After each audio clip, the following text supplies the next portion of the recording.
Welcome to the Map for a New Motherhood virtual summit. And today we are here with Nicky Dawkins, who is a holistic full spectrum doula and femme health coach who lives in Miami. She is the founder of Work It Moms, which is a mom driven, soon to be charity organization that focuses on providing educational workshops, products, and safe spaces for moms in need of connection.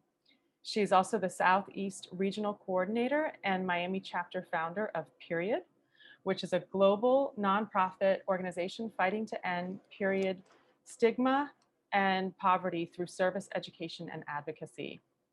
Nikki works with moms from fertility to postpartum and everything in between. Her passion is to help birthing people and their partners have a healthy pregnancy and a positive birth experience with as little intervention as possible. She provides pre and postnatal education and does a lot of advocacy work in reproductive health. She loves to talk about periods. And she is also the vice president of the Miami Diaper Bank board. Nikki has a 5-year-old son and a baby girl on the way. So welcome, Nikki. I'm so glad that you are here. Thank you for having me. Thank you Yeah, for the introduction. I'm excited to be here too. great. So why don't we start off just talking about how you came to be a mother, a little bit about your journey of becoming a mother, how kind of like how old you were, and also when you thought of being a mom. Like, was this something that you always knew you were going to do, or was it something that happened later? A little bit of both. I always wanted to be a mom. I knew having kids was in my future. I actually always thought I was going to have 4 kids. I was like my big goal. I was like, I want to have four, two of each, the Right. usual we try to do when we're young. I knew that I wanted to have kids maybe a little bit later than a lot of the people that I knew and people in my family because there were things I wanted to accomplish first. When I got pregnant with my son, it was a surprise, a very welcome surprise. It wasn't planned at the time, but I was 30 Okay. when I found out I was pregnant. So I still felt very good about becoming a mother at that time because I had done a lot of the things and accomplished a lot of the goals that I wanted to before becoming a mother. But I still had a few things left that I felt I wanted to do, like traveling and other experiences I wanted to have. But I felt really comfortable with being pregnant, and I knew that I wanted to go a holistic route and find a way to still do all the things I wanted to do while being a mom. And that's kind of when I started to make changes in my life so I could support that. Hmm. Wow, that's great that you started that during your pregnancy, because so many of us, I think, we do a lot of planning and preparing for the birth, and we forget about what happens afterwards. So it can be quite a shock. So that's awesome. And what was your initial postpartum journey like? Um, it was it was rough to be honest. I did have like a beautiful birth experience. I was able to do a natural birth. I didn't have any intervention, which is exactly what I wanted. And it was kind of everything I expected, pain wise and pleasure wise as well, just with the whole experience. However, I definitely struggle with breastfeeding. Um, Not so much getting a latch and getting my baby on, but with my supply. I had a really great team that was supportive of me and helped me through that. In my past, I actually had a breast reduction surgery, which affected my milk supply, which is something I did not know about when I did it. I didn't think about that at all. My Right. doctor, if I wanted to breastfeed, which fortunately he left a lot of my milk ducts still intact. So I was still able to produce. It was just slower. It took me a lot longer than I expected. Right. Um, Dealing with the emotions of that as being a holistic person and having like almost probably the cleanest eating of all time during the time I was pregnant and having to supplement with formula was really difficult for me. I felt really bad about it. I felt bad about myself as a mom very early on because of it. However, I think because I had such a great support team and my family as well, I didn't I didn't get too much of the baby blues. It was just more a little bit shocking and a lot for me to get over. And I felt like I tried to communicate my feelings as best as I could as I was going through that, and found ways to kind of navigate it and keep my hopes up. And eventually, my milk supply did start to come in much better, and I was able to lower the amount of formula I had to supplement with, and that was a big relief to me.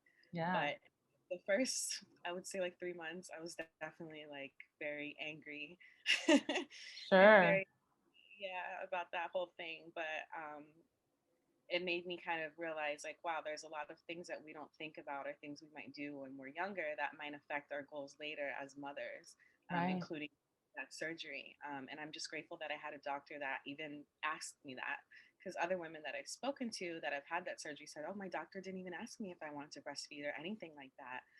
Oh, And wow. Yeah. the midwife told me that the way that he did the surgery kept a lot of my milk ducts intact, and normally they don't, which I didn't know. I didn't know anything about that. So it was it was an interesting and tough road, but I made it through, and I'm excited to do it again. And now I'm more prepared, so I know exactly what to do. Right, right. Yeah. Well, that is a huge accomplishment because the reduction surgery can make it really challenging, if not impossible, to have successful breastfeeding. So, and so that kind of leads into my next question, which is, what do you wish you had known before you became a mother? And so you already mentioned the with the breastfeeding and that information, but what else? I feel like outside of that, I wish I known more about the body changes that you go through, even just when you're pregnant, which is part of my transition as well. I was like, why is nobody talking about this part? Everything is so focused on the baby part, and the educational part of how to give birth and take care of the baby. But what about taking care of yourself and all those weird things that your body starts to do when you become pregnant? And then after the baby, it's even crazier. Your hormones are all over the place. Your body parts are like weird and trying to go back. Your boobs are doing crazy things.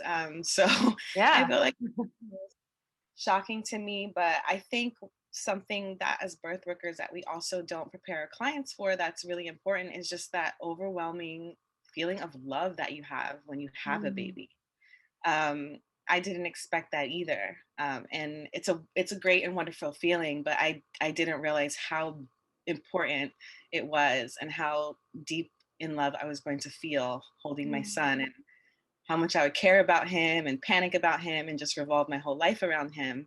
We focus again like so much on education and all the good and the bad things that can happen, but not really on that love aspect that comes with being a parent. Yeah. So I think that's something that I try to incorporate a little bit more with my practice now, is talking about the love that you're gonna have. Absolutely. I love that.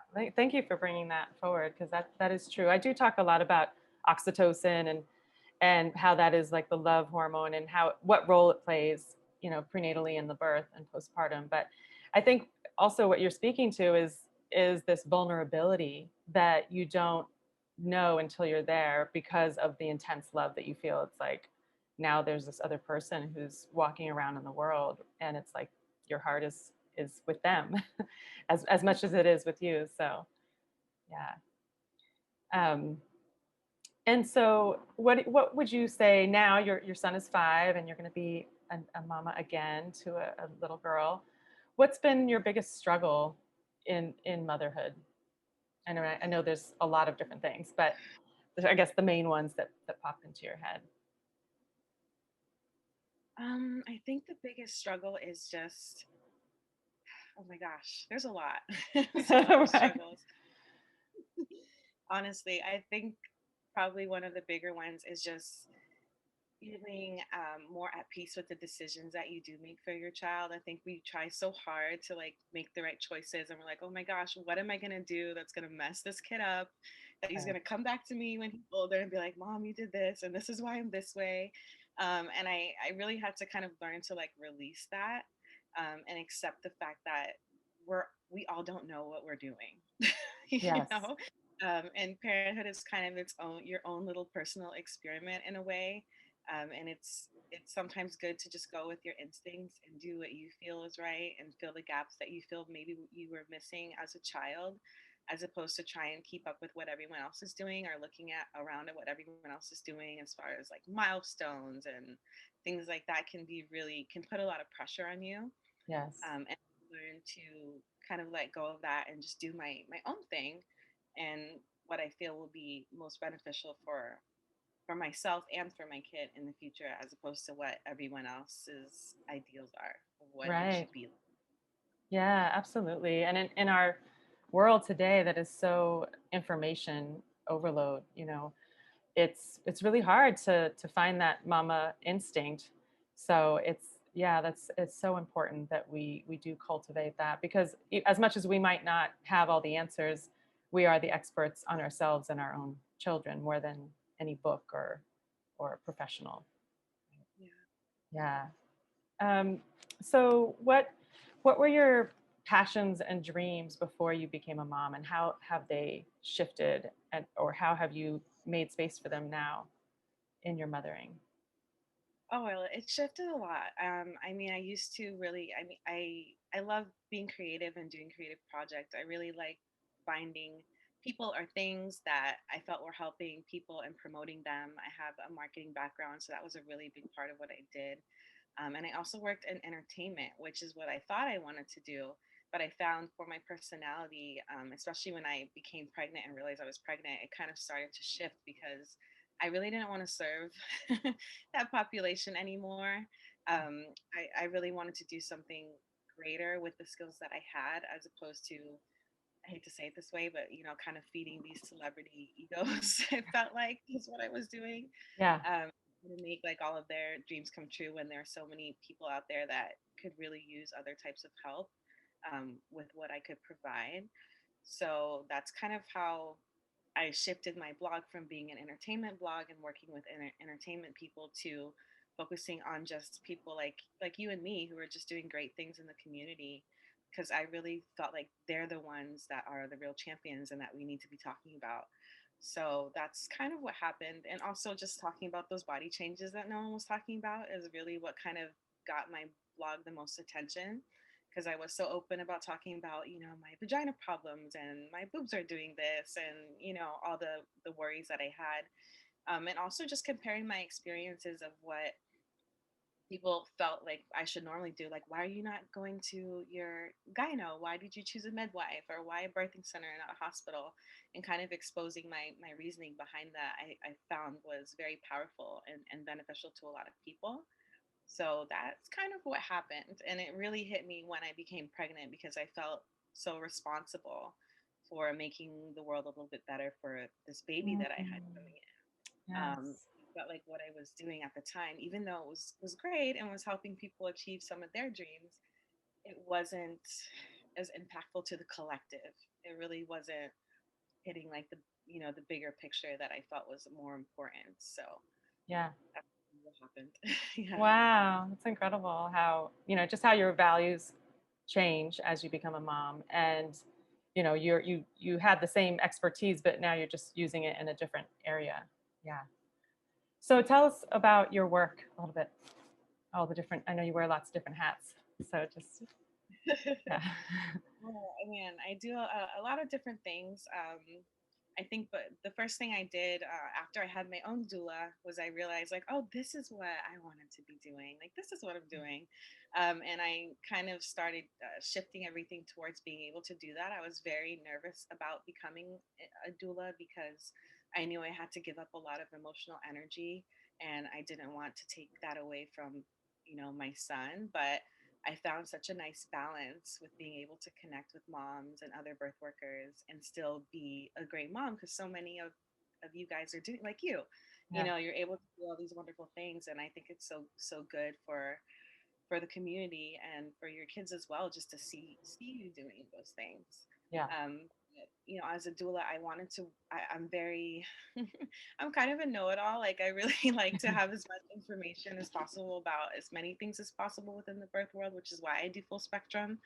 I initially really wanted to do postpartum because I felt like that was the phase that no one was talking about, like the fourth trimester was really overlooked. But I found it really hard to just focus on that alone. So I want to say, so I wanted to cover everything in because I feel like it's a whole process from the beginning to the end of what we have to go through. Absolutely. Hi, Nas. So this is her son, obviously. So what does that look like? Like, were you taking him along to client consults and stuff? Yeah.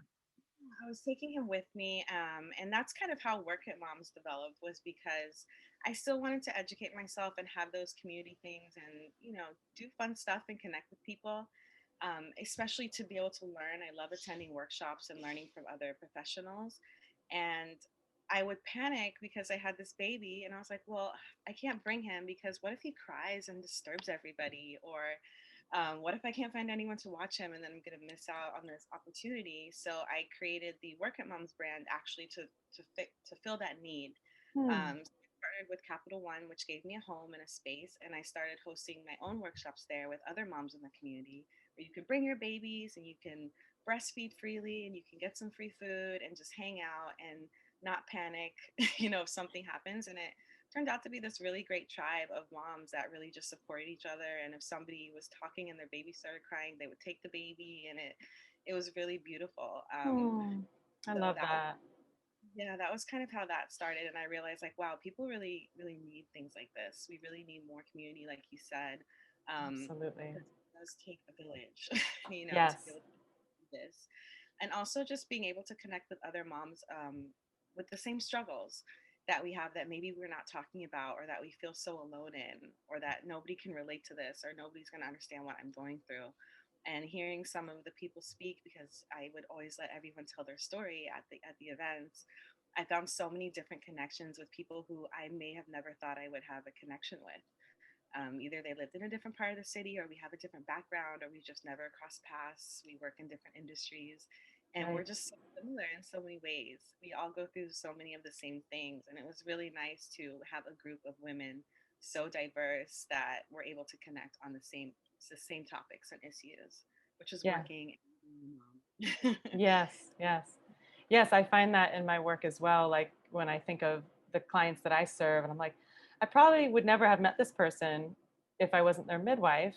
And yet there's that process of pregnancy and birth and being a mom are just so universal that it really is this uniting force. And that village that you have created through your work is, that's really at the heart of Motherfly, what Motherfly is about, because we like you said, we need that not just in the raising of our children, but also in the raising of ourselves, and in understanding that these things that we're experiencing are not in isolation. And when we share our stories, then a lot of that, the shame and the stigma of feeling like you're struggling as a mom, get lifted. And so it's beautiful that you're helping moms find that village. You're right about the shame. I think that is a lot to do with it too. Is just feeling like you can't say this because you're going to be looked down upon because you're a mom, and you can't have this certain lifestyle, or oh, you maybe you have a broken relationship, or whatever the case may be. So I agree with you. I think erasing that is super important. Yes, yes. So what fuels your creativity and your passion in your work and in your mothering? What kind of lifts you up in that way? Oh, honestly, I just love the feminine power behind all of it. Um, I love knowing how capable we are, and the magic that we have. I think going through pregnancy and birth, especially a natural birth like that, you just realize like how incredibly powerful your body is, and how amazing the things that you can do. And I think that inspires me a lot just thinking about that. I know every birth that I go to, I feel that way. Even with my work with period, and doing all the feminine hygiene stuff and workshops, I'm just like, look how awesome this is. This thing that is considered so shameful, having a period, is the start of everything. I always say like it all starts with a period, because I know we use it as like an end of a sentence, but like it's actually the beginning I of love everything. that. And I find a lot of joy behind that, and a lot of power, and I think that kind of inspires me a lot. And also just my son is a really great inspiration, because I really want to change the way that boys and men look at periods too. And with him, I have like a really great opportunity to do that. And I think that the boys kind of get overlooked in the whole feminine, the the whole feminine movement sometimes. And I feel like we actually need to make them more of a part of it, and teach them these things as well. Like, my son knows all about birth and where babies come from. He doesn't know how it happens, but How they're made. Not yet. Right. not yet. But he knows the whole process, and he understands breastfeeding, and which is another thing that's really important to me, is to not, especially with men and boys, to over sexualize everything. I want him to understand that a lot of our parts have a function first. Right. Function of breast is to feed humans first, and then it can be fun later. Right. Right. Right. That's um, awesome. yeah, I think those are the things that inspire me the most. Hmm. And what are your favorite forms of self-care? Because that's also another big piece of this new model that we want to move into, is just really normalizing that and making it a part of who we are as moms.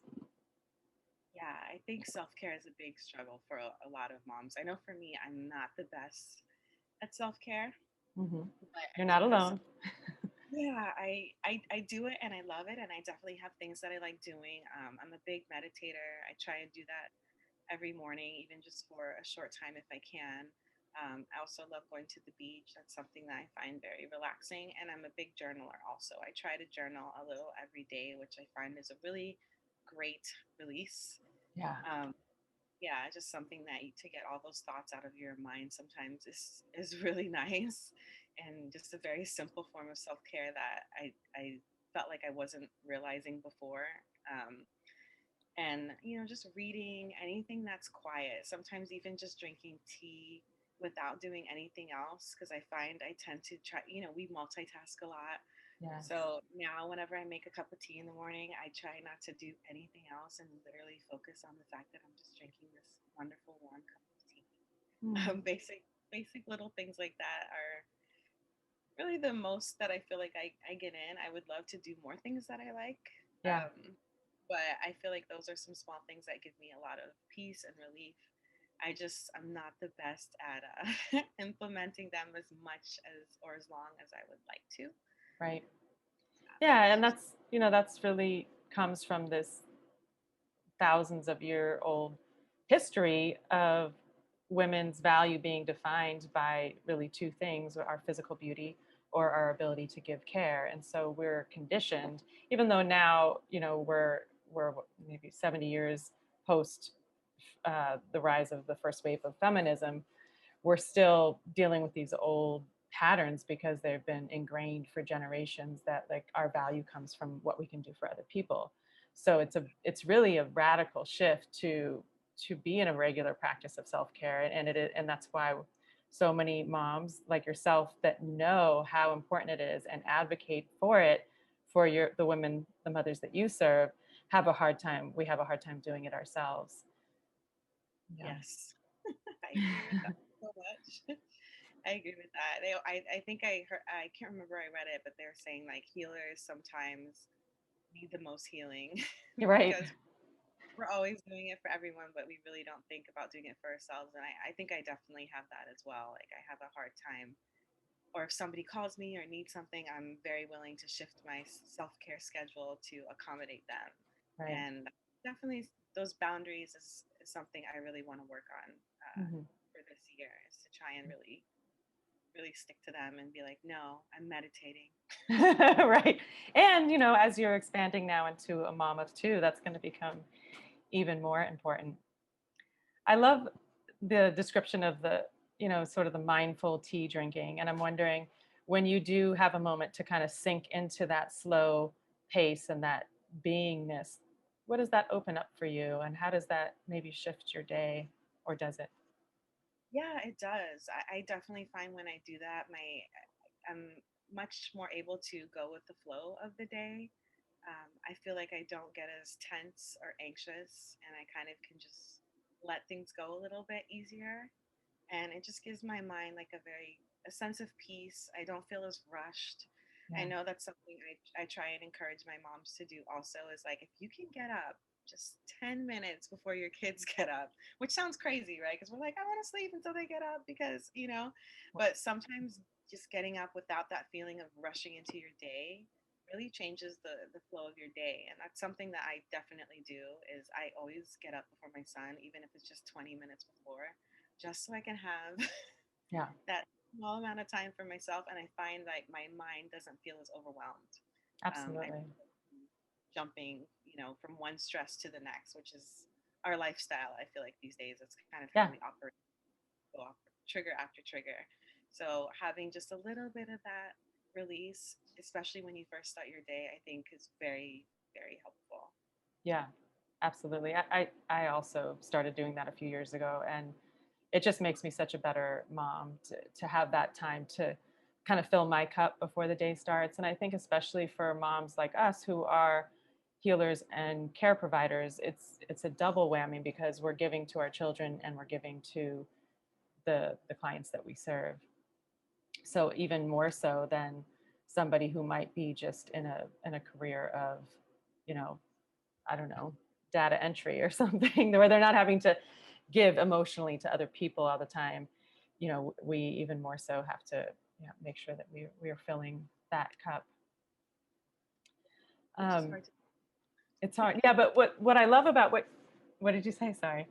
it can feel really hard to do. Right. That's what I was going to say. Is what I love about what you shared is that that's not something that takes a lot of time. It's just drinking tea, but when we slow ourselves down enough to really be present, then there's this kind of spaciousness that opens up in our day and in our minds, right? So those simple things can go a long way. Where do you see yourself when we talk about this spectrum of archetypes for motherhood? I talk about the martyr as being sort of the first model before we had any kind of identity outside of either being a mother or a wife. We were the martyr. It was, that mom that just gives endlessly, has endless patience, and always puts others' needs before our own. And then we kind of shifted into the super mom when with the first rise of feminism, the first wave, and we had we were able to have careers and pursue higher education, and the way I see it, we just added more things to our plate. We didn't take anything off, and so that's the part of us that feels like we don't have time. We're always rushing, and we have to do it all alone.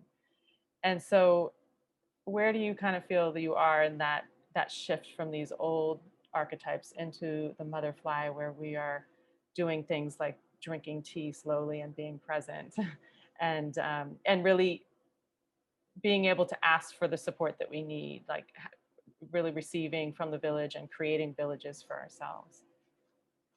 Yeah, I think that's actually exactly where I am. I'm still transitioning into my mother flying, but I think accepting help is a big thing for me too. I really tend to like to just, even when people offer it to me, I'm like, no, I got it, and I'm really trying to get better at being like, yes, please come help me, or reaching out and being like, hey, can you, take my son for a day, or just, little things like that, or just come over and play with him so I can just do some other things and not have to focus on it. Um, yeah, I'm still struggling, but working on being better about accepting help, and working with people that are offering it to me instead of saying no, saying yes to that, and maybe no to other things. Yeah. Because I am a yes person. I really do like to take on as much as I can, but I find sometimes when I do that, you can't really give your all to those things, and you're just kind of giving smaller percents to everything. And I feel like having that quality over quantity is a bigger goal for me this year, and to take on these Yes. really well, as opposed to try and tap into what everyone is doing all the time. Yes. Because a lot of people do contact me and are like, oh, can you help me with this, or I'm doing this, and I'm so willing to do it all, but then I end up feeling very overwhelmed or drained, or unable to really bring my full self the way that I want to. Right. So that is a big goal for me. Yeah. Yeah. The mother fly zone for sure. Yes, it's gonna. I think it's gonna take maybe a generation, but I think that the fact that we're naming where we've been and where we want to go is just that awareness is the first step towards shifting. And what do you feel like in terms of the mother fly archetype? What's the hardest thing to shift into, whether it's the you know asking for support or letting go of perfectionism in your mothering or just in general, or shifting from being driven by action and doing to more of that slow living, slower paced beingness. Yeah. I think that asking for support is Yeah. the hardest thing for me. I feel like I've let go of the perfectionist thing a while ago, Yeah. but I still struggle with that asking for help portion. Yeah. And I really don't like to burden people for one. I really, which is another thing, I shouldn't feel like I'm burdening anyone, especially if they're offering it to me. Clearly, it's not a burden to them if they're offering, right? But I Right. think that's something I have to get over. And I think I also just don't like the feeling of maybe telling people that I'm struggling with something, because I don't want them to feel like they can't give me things to do when I really want to do them. Uh-huh. Which I think is the number one thing. And then I also I don't want to take away from their emotional space and make them feel like they have to, Take care of emotionally you. take care of me. So, yeah, And that's something that yeah, when you go ahead. so that piece around not wanting them to take care of you emotionally, is that because you're speaking about your clients, or is this just with friends too? I think it's with everyone.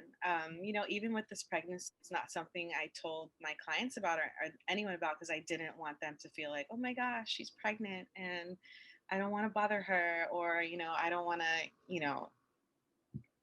to make her feel like she has to do something or be there for me when she has her own things going on. And that's why it kind of took me so long to put it out there that I was pregnant, apart from my very close family, which obviously I told. Right. But I think that's a big part of that. Yeah. Well, I'm going to be sharing all of your contact info and your social media handles in the notes for today. So they will be there. That people have access to them. But before we leave, I just have one final question, which is really a living question that you could continue to ponder. But the question is, who do you most wish to become before you leave this world? Ooh, that is such a deep question. Right? Oh, No pressure. Just whatever yeah, comes to you right now. It's that I love that question, and I love to think about it every now and then. oh my gosh. I guess I think I just want to be somebody that was able to impact and help as many people as possible, Mm. including my own family, and leave something behind for my son that I feel is powerful, and memorable. Just to give an example is Amber, who passed away last year.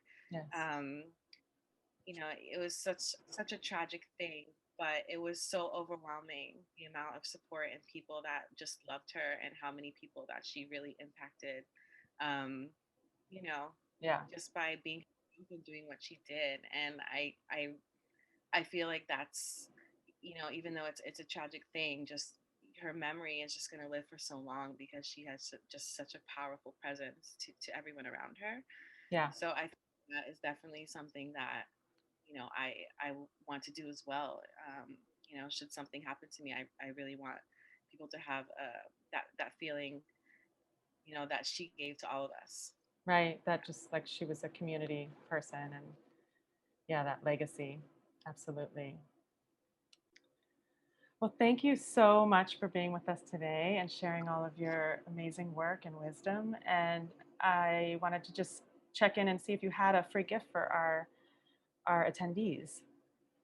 I do. I actually have an advocacy course for birthing people. So I will be gifting that to all of your audience. That is wonderful. Tell us a little bit about what's in it. Sure. So the course is just a short course on how to advocate for yourself. It's also a great thing for your partner to do with you if you have a partner. That way they can kind of be your doula and advocate for you in your birth setting, whether that's a hospital or a birthing center or at home, and just being able to navigate everything around birth for yourself and with your provider, be it a midwife or a doula or your OB, nurses in the hospital, whoever is in your birth experience with you. So I hope that you guys will enjoy that course. Yes, that is wonderful. So thank you so much for being here with us today. No, thank you so much for having me. And Yes. Bye, Naz. Bye bye. thank you.